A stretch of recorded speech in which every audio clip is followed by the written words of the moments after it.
Now, boys and girls, we just left Harry going back to Uncle Vernon's and the Dursleys. However, in the movie, that's really different, as Harry goes to platform 9 3/4 with Hagrid. So make sure you're paying extra attention because this is very different than the movie. Chapter 6. The Journey from Platform 9 3/4. Harry's last month with the Dursleys wasn't fun. True, Dudley was now so scared of Harry he wouldn't stay in the same room, while Aunt Petunia and Uncle Vernon didn't shut Harry in his cupboard, force him to do anything, or shout at him. In fact, they didn't speak to him at all. Half terrified, half furious, they acted as though any chair with Harry in it were empty. Although this was an improvement in many ways, it did become a bit depressing after a while. Harry kept to his room with his new owl for company. He had decided to call her Hedwig, a name he had found in a history of magic. His school books were very interesting. He lay on his bed reading late into the night, Hedwig swooping in and out of the open window as she pleased. It was lucky that Aunt Petunia didn't come in to vacuum anymore, because Hedwig kept bringing back dead mice. Every night before he went to sleep, Harry ticked off another day on the piece of paper he had pinned to the wall, counting down to September the 1st. On the last day of August, he thought he'd better speak to his aunt and uncle about getting to King's Cross Station the next day, so he went down to the living room where they were watching a quiz show on television. He cleared his throat to let them know he was there, and Dudley screamed and ran from the room. Uncle Vernon?" Uncle Vernon grunted to show he was listening. I need to be at King's Cross Station tomorrow to go to Hogwarts." Uncle Vernon grunted again. "Would it be all right if you gave me a lift?" Grunt. Harry supposed that meant yes. "Thank you." He was about to go back upstairs when Uncle Vernon actually spoke. "Funny way to get to a wizard's school, the train. Magic carpets all got punctures, have they?" Harry didn't say anything. "Where is this school, anyway?" "I don't know," said Harry, realizing this for the first time. He pulled the ticket Hagrid had given him out of his pocket. "I just take the train from platform 9 3/4 at 11 o'clock, he read. His aunt and uncle stared. "Platform what?" 9 3/4. "Don't talk rubbish," said Uncle Vernon. "There is no platform 9 3/4. "It's on my ticket." "Barking," said Uncle Vernon. "Howling mad, the lot of them. You see, you just wait. All right, we'll take you to King's Cross. We're going up to London tomorrow anyway, or I wouldn't bother." "Why are you going to London?" Harry asked, trying to keep things friendly. "Taking Dudley to the hospital," growled Uncle Vernon. "Got to have that ruddy tail removed before he goes to Smeltings." Harry woke at 5 o'clock the next morning and was too excited and nervous to go back to sleep. He got up and pulled on his jeans. Because he didn't want to walk into the station in his wizard's robes, he changed on the train.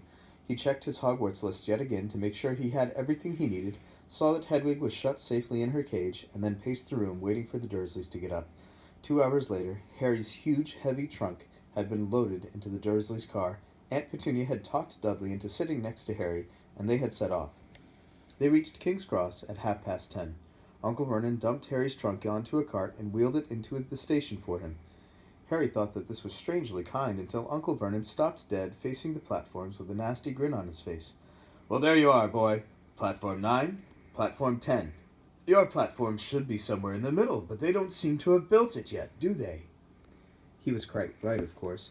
There was a big plastic number 9 over one platform and a big plastic number 10 over the one next to it. And in the middle, nothing at all. "Have a good term," said Uncle Vernon with an even nastier smile. He left without another word. Harry turned and saw the Dursleys drive away. All 3 of them were laughing. Harry's mouth went rather dry. What on earth was he going to do? He was starting to attract a lot of funny looks because of Hedwig. He'd have to ask someone. He stopped a passing guard, but didn't dare mention platform 9 3/4. The guard had never heard of Hogwarts, and when Harry couldn't even tell him what part of the country it was in, he started to get annoyed, as though Harry was being stupid on purpose. Getting desperate, Harry asked for the train that left at 11 o'clock, but the guard said there wasn't one. In the end, the guard strode away, muttering about time-wasters. Harry was now trying hard not to panic. According to the large clock over the arrivals board, he had 10 minutes left to get on the train to Hogwarts, and he had no idea how to do it. He was stranded in the middle of a station with a trunk he could hardly lift, a pocket full of wizard money, and a large owl.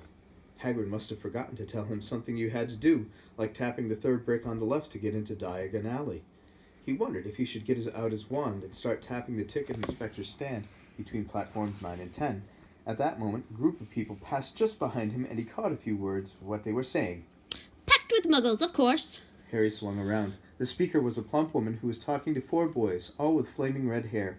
Each of them was pushing a trunk like Harry's in front of him. And they had an owl. Heart hammering, Harry pushed his cart after them. They stopped, and so did he, just near enough to hear what they were saying. Now, what's the platform number? Said the boy's mother. 9 3/4. Piped a small girl, also red-headed, who was holding her hand.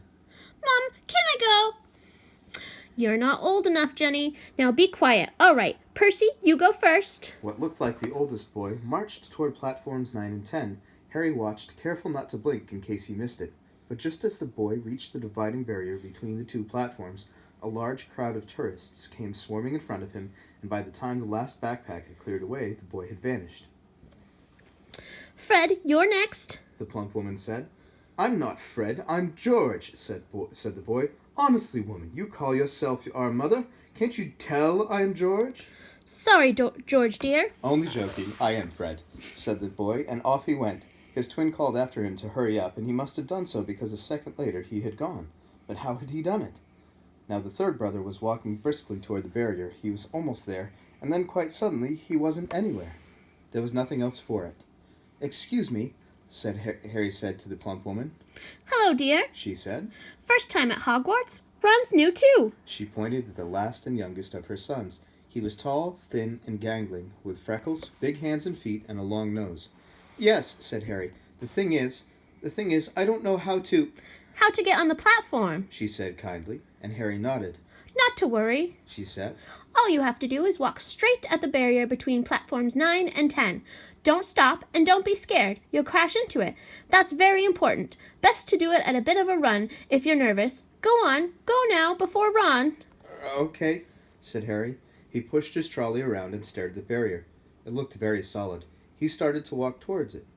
People jostled him on their way to platforms 9 and 10. Harry walked more quickly. He was going to smash right into that barrier, and then he'd be in trouble.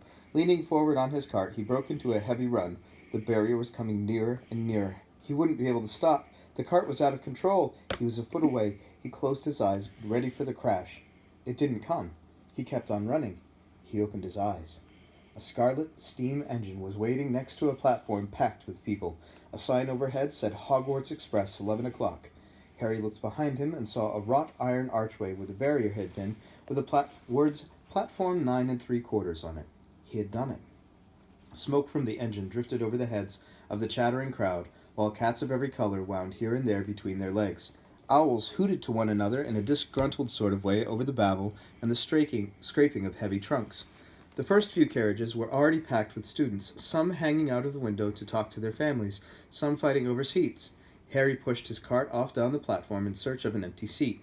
He passed a round-faced boy who was saying, Gran, I've lost my toad again. Oh, Neville, he heard the old woman sigh. A boy with dreadlocks was surrounded by a small crowd. Give us a look, Lee. Go on.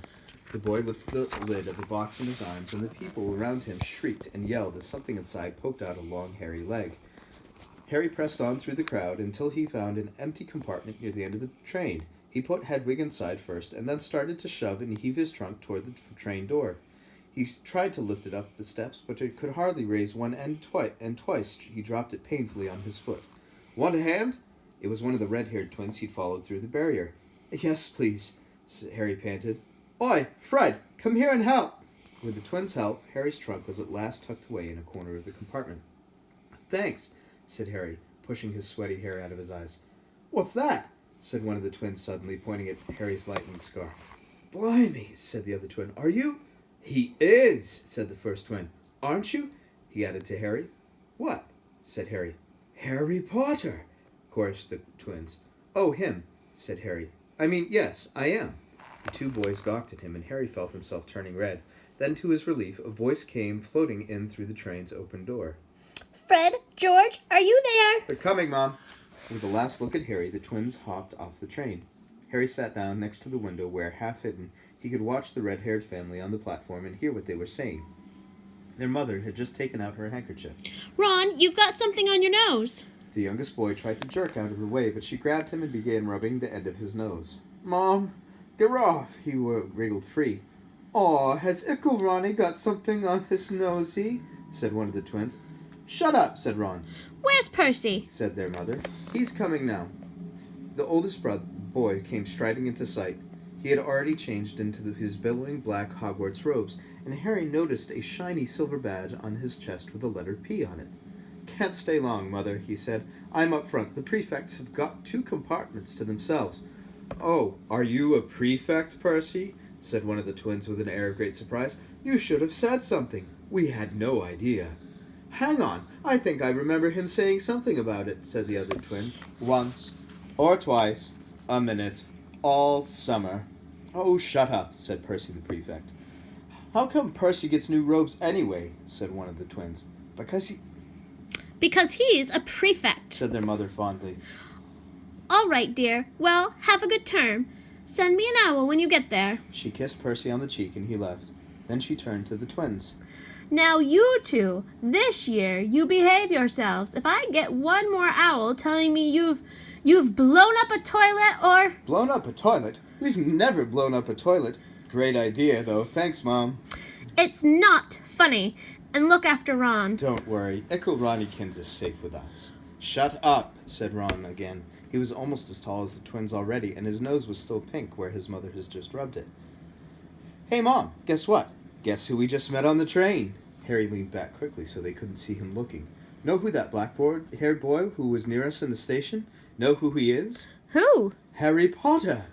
Harry heard the little girl's voice. Oh, Mom, can I go on the train and see him, Mom? Oh, please. You've already seen him, Jenny, and the poor boy isn't something you goggle at in a zoo. Is he really, Fred? How do you know? Asked him. Saw his scar. It's really there, like lightning. Poor dear. No wonder he was alone. I wondered. He was ever so polite when he asked how to get onto the platform. Never mind that. Do you think he remembers what you-know-who looks like? Their mother suddenly became very stern. I forbid you to ask him, Fred. No, don't you dare. As though he needs reminding of that on his first day at school. All right, keep your hair on. A whistle sounded. Hurry up, their mother said, and the 3 boys clambered onto the train. They leaned out of the window for her to kiss them goodbye, and their younger sister began to cry. Don't, Ginny. We'll send you loads of owls. We'll send you a Hogwarts toilet seat. George! Only joking, Mom. The train began to move. Harry saw the boy's mother waving and their sister half laughing, half crying, running to keep up with the train until it gathered too much speed. Then she fell back and waved. Harry watched the girl and her mother disappear as the train rounded the corner. Houses flashed past the window. Harry felt a great leap of excitement. He didn't know what he was going to, but it had to be better than what he was leaving behind. The door of the compartment slid open, and the youngest redhead boy came in. Anyone sitting there? He asked, pointing at the seat opposite Harry. Everywhere else is full. Harry shook his head, and the boy sat down. He glanced at Harry, and then looked quickly out the window, pretending he hadn't looked. Harry saw he still had a black mark on his nose. Hey, Ron! The twins were back. Listen, we're going down to the middle of the train. Lee Jordan's got a giant tarantula down there. Right, mumbled Ron. Harry, said the other twin, did we introduce ourselves? Fred and George Weasley. And this is Ron, our brother. See you later, then. Bye, said Harry and Ron. The twins slid the compartment door shut behind them. Are you really Harry Potter? Ron blurted out. Harry nodded. Oh, well, I thought it might be one of Fred and George's jokes, said Ron. And have you really got, He pointed at Harry's forehead. Harry pulled back his bangs to show the lightning scar. Harry stared. Ron stared. So that's where you-know-who... Yes, said Harry, but I can't remember it. Nothing? Said Ron eagerly. Well, I remember a lot of green light, but nothing else. Wow, said Ron. He sat and stared at Harry for a few moments. Then, as though he had suddenly realized what he was doing, he looked quickly out of the window again. Are all your family wizards? Asked Harry, who found Ron just as interesting as Ron found him. Yes, I think so, said Ron. I think Mom's got a second cousin who's an accountant, but we never talk about him. So you must know loads of magic already. The Weasleys were clearly one of those old wizarding families the pale boy in Diagon Alley had talked about. I heard you went to live with Muggles, said Ron. What are they like? Horrible. Well, not all of them. My aunt and uncle and cousin are, though. Wish I'd had 3 wizard brothers. 5, said Ron. For some reason, he was looking gloomy. I'm the 6th in our family to go to Hogwarts. You could say I've got a lot to live up to. Bill and Charlie have already left. Bill was head boy and Charlie was captain of Quidditch. Now Percy's a prefect. Fred and George mess around a lot, but they still get really good marks, and everyone thinks they're really funny. Everyone expects me to do as well as the others, but if I do, it's no big deal because they did it first. You never get anything new either with 5 brothers. I've got Bill's old robes, Charlie's old wand, and Percy's old rat. Ron reached inside his jacket and pulled out a fat gray rat which was asleep. His name's Scabbers, and he's useless. He hardly ever wakes up. Percy got an owl from my dad for being made for a prefect, but they couldn't afford... I got Scabbers instead. Ron's ears went pink. He seemed to think he'd said too much because he went back to staring out of the window. Harry didn't think there was anything wrong with not being able to afford an owl. After all, he'd never had any money in his life until a month ago, and he told Ron so, all about having to wear Dudley's old clothes and never getting proper birthday presents. This seemed to cheer Ron up. And until Hagrid told me, I didn't know anything about being a wizard or about my parents or Voldemort. Ron gasped. What? Said Harry. You said who you know whose name, said Ron, sounding both shocked and impressed. I'd have thought you, of all people. I'm not trying to be brave or anything saying the name, said Harry. I just never knew you shouldn't. See what I mean? I've got loads to learn. I bet, he added, voicing for the first time something that had been worrying him a lot lately. I bet I'm the worst in the class. You won't be. There's loads of people who come from Muggle families, and they learn quick enough. While they had been talking, the train had carried them out of London.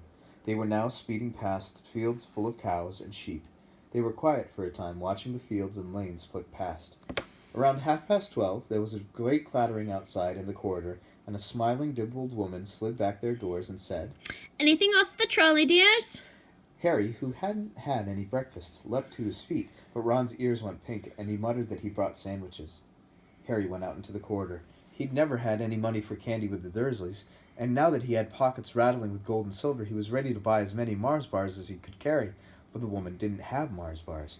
What she did have were Bertie Bott's every flavor beans, Drooble's best blowing gum, chocolate frogs, pumpkin pasties, cauldron cakes, licorice wands, and a number of other strange things Harry had never seen in his life.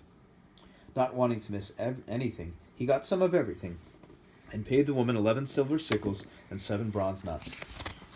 Ron stared as Harry brought it all back into the compartment and tipped it into an empty seat. Hungry, are you? Starving, said Harry, taking a large bite out of a pumpkin pasty. Ron had taken out a lumpy package and unwrapped it. There were 4 sandwiches inside. He pulled one of them apart and said, She always forgets I don't like corned beef. Swap you for one of these, said Harry, holding up a pasty. Go on. You don't want this. It's all dry, said Ron. She hasn't got much time, he added quickly, with 5 of us. Go on, have a pasty, said Harry, who had never had anything to share before, or indeed, anyone to share it with. It was a nice feeling, sitting there with Ron, eating their way through all of Harry's pasties, cakes, and candies. The sandwiches lay forgotten. What are these? Harry asked Ron, holding up a pack of chocolate frogs. They're not really frogs, are they? He was starting to feel that nothing would surprise him. No, said Ron, but see what the card is. I'm missing Agrippa. What? Oh, of course, you wouldn't know. Chocolate frogs have cards inside them, to collect. Famous witches and wizards. I've got about 500, but I haven't got Agrippa or Ptolemy. Harry unwrapped his chocolate frog and picked up the card. It showed a man's face. He wore half-moon glasses and had a long, crooked nose and flowing silver hair, beard, and mustache. Underneath the picture was the name Albus Dumbledore. So this is Dumbledore, said Harry. Don't tell me you'd never heard of Dumbledore, said Ron. Can I have a frog? I might get Agrippa. Thanks. Harry turned over his card and read, Albus Dumbledore, currently headmaster of Hogwarts. Considered by many the greatest wizard of modern times, Dumbledore is particularly famous for his defeat of the dark wizard Grindelwald in 1945, for the discovery of 12 uses of dragon's blood, and his work on alchemy with his partner Nicholas Flamel. Professor Dumbledore enjoys chamber music and 10-pin bowling. Harry turned the card back over and saw to his astonishment that Dumbledore's face had disappeared. He's gone. Oh, well, you can't expect him to hang around all day, said Ron. He'll be back. No, I've got Morgana again, and I've got about 6 of her. Do you want it? You can start collecting. Ron's eyes strayed to the pile of chocolate frogs waiting to be unwrapped. Help yourself, said Harry. But in, the Muggle world, people just stay put in photos. Do they? What, they don't move at all? Ron sounded amazed. Weird. Harry stared at Dumbledore as Dumbledore sidled back into the picture on his card and gave him a small smile. Ron was more interested in eating the frogs than looking at the famous witches and wizards cards, but Harry couldn't keep his eyes off them. Soon he had not only Dumbledore and Morgana, but Hengist of Woodcroft, Alberic Grunion, Circe, Paracelsus, and Merlin. He finally tore his eyes away from the druidess Cleodna, who was scratching her nose, to open a bag of Bertie Bott's every flavor beans. You want to be careful with those, Ron warned Harry. When they say every flavor, they mean every flavor. You get all the ordinary ones like chocolate and peppermint and marmalade, but then you can get spinach and liver and tripe. George reckons he had a boogered flavor one once. Ron picked up a green bean, looked at it carefully, and bit into a corner. Urgh! See? Sprouts. They had a good time eating the every flavor beans. Harry got toast, coconut, baked bean, strawberry, curry, grass, coffee, sardine, and was even brave enough to nibble off the end of a funny gray one Ron wouldn't touch, which turned out to be pepper. The countryside, with now flying past the window, was becoming wilder. The neat fields had gone. Now there were woods, twisting rivers, and dark green hills. There was a knock on the door of their compartment, and the round-faced boy Harry had passed on platform 9 3/4 came in. He looked tearful. Sorry, he said, but have you seen a toad at all? When they shook their heads, he wailed, I've lost him! He keeps getting away from me! He'll turn up, said Harry. Yes, said the boy miserably. Well, if you see him... He left. Don't know why he's so bothered, said Ron. If I'd bought a toad, I'd lose it as quick as I could. Mind you, I brought Scabbers, so I can't talk. The rat was still snoozing on Ron's lap. He might have died and you wouldn't know the difference, said Ron in disgust. I tried to turn him yellow yesterday to make him more interesting, but the spell didn't work. I'll show you, look. He rummaged around in his trunk and pulled out a very battered-looking wand. It was chipped in places, and something white was glinting at the end. Unicorn hairs nearly poking out. Anyway, he had just raised his wand when the compartment door slid open again. The toadless boy was back, but this time he had a girl with him. She was already wearing her new Hogwarts robes. Has anyone seen a toad? I'm sorry. Neville's last one, she said. She had a bossy sort of voice, lots of bushy brown hair, and rather large front teeth. We've already told him we haven't seen it, said Ron, but the girl wasn't listening. She was looking at the wand in his hand. Oh, are you doing magic? Let's see it then. She sat down. Ron looked taken aback. All right. He cleared his throat. Sunshine, daisies, butter, mellow, turn the stupid fat rat yellow. He waved his wand, but nothing happened. Scabbers stayed gray and fast asleep. Are you sure that's a real spell? Said the girl. Well, it's not very good, is it? I've tried a few simple spells just for practice, and it's all worked for me. Nobody in my family's magic at all. It was such a surprise when I got my letter, but I was ever so pleased, of course. I mean, it's the very best school of witchcraft there is. I've learned all our set books off by heart, of course. I just hope it will be enough. I am Hermione Granger, by the way. Who are you? She said all this very fast. Harry looked at Ron and was relieved to see by his stunned face that he hadn't learned all the course books by heart either. I'm Ron Weasley, Ron muttered. Harry Potter, said Harry.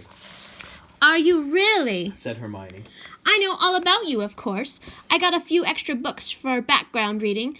And you're in modern magical history and the rise of and fall of the dark arts and great wizarding events of the 20th century. Am I? Said Harry, feeling dazed.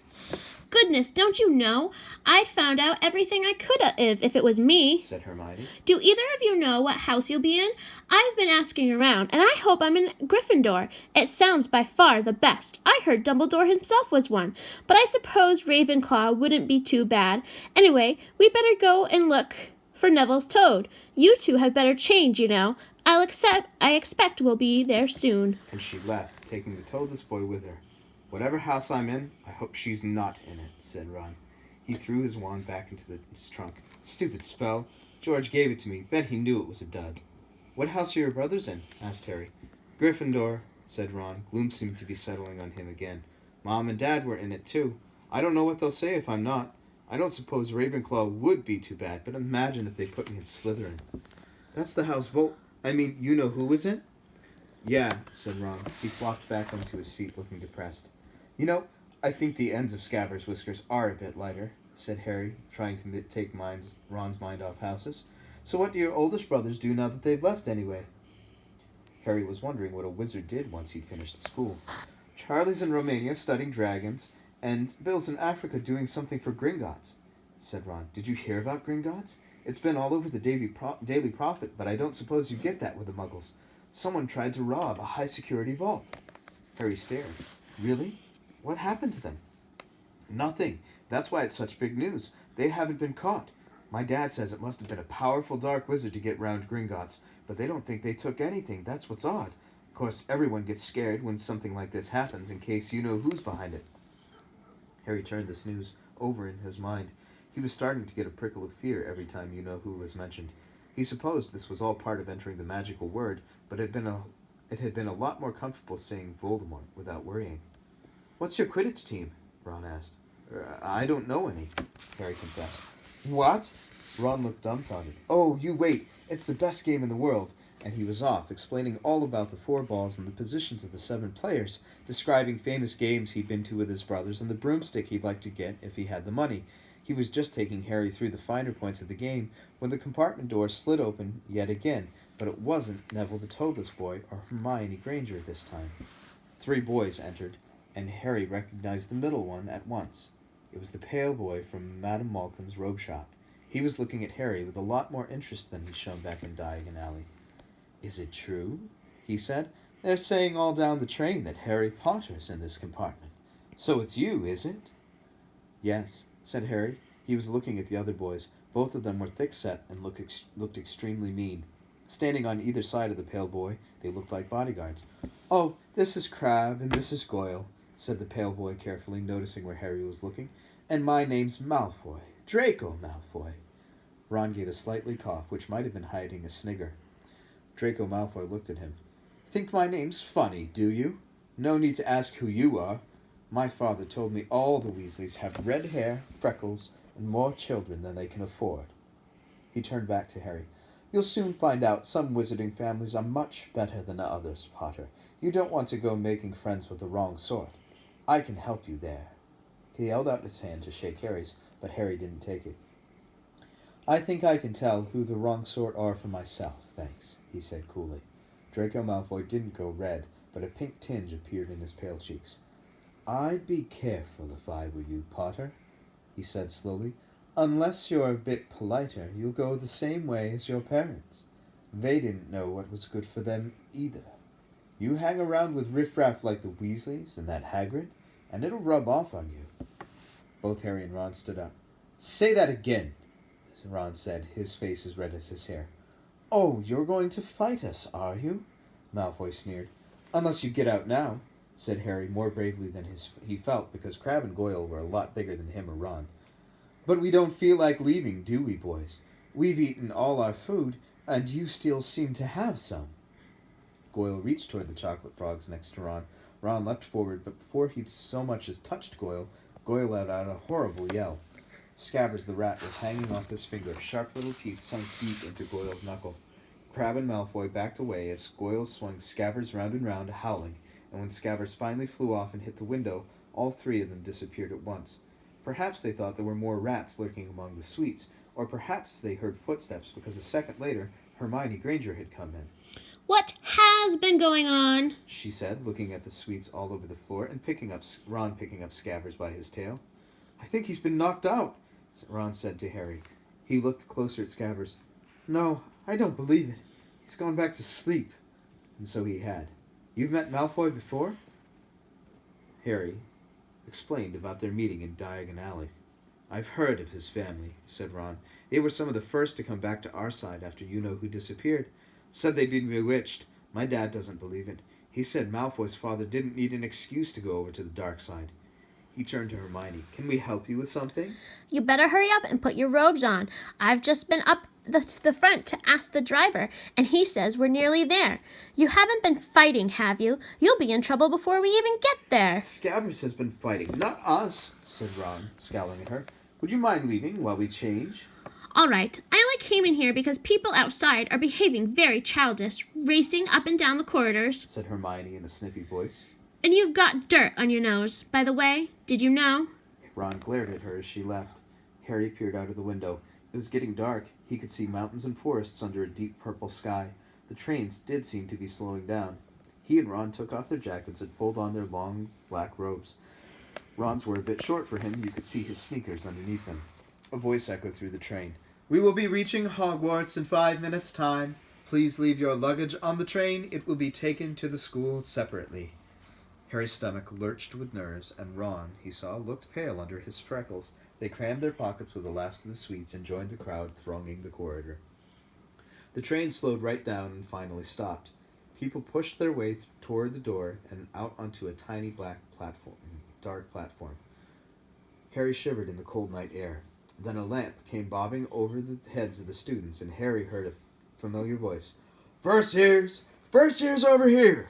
All right there, Harry? Hagrid's big hairy face beamed over the sea of heads. Come on, follow me. Any more first years? Mind your step now. First years, follow me. Slipping and stumbling, they followed Hagrid down what seemed to be a steep, narrow path. It was so dark on either side of them that Harry thought there must be thick trees there. Nobody spoke much. Neville, the boy who kept losing his toad, sniffed once or twice. You'll get your first sight of Hogwarts in a sec, Hagrid called over his shoulder. Just round this bend here. There was a loud, "Oh!" The narrow path had opened suddenly onto the edge of a great black lake. Perched atop a high mountain on the other side, its windows sparkling in the starry sky, was a vast castle with many turrets and towers. No more than 4 to a boat, Hagrid called, pointing to a fleet of little boats sitting in the water by the shore. Harry and Ron were followed into their boat by Neville and Hermione. Everyone in? Shouted Hagrid, who had a boat to himself. Right then, forward! And the fleet of little boats moved off all at once, gliding across the lake, which was smooth as glass. Everyone was silent, staring up the great castle overhead. It towered over them as they sailed nearer and nearer to the cliff on which it stood. Heads down! Yelled Hagrid as the first boats reached the cliff. They all bent their heads, and the little boats carried them through a curtain of ivy that hid a wide opening in the cliff face. They were carried along a dark tunnel, which seemed to be taking them right underneath the castle, until they reached a kind of underground harbor, where they clambered out onto rocks and pebbles. Oi there! You! Is this your toad? Said Hagrid, who was checking the boats as people climbed out of them.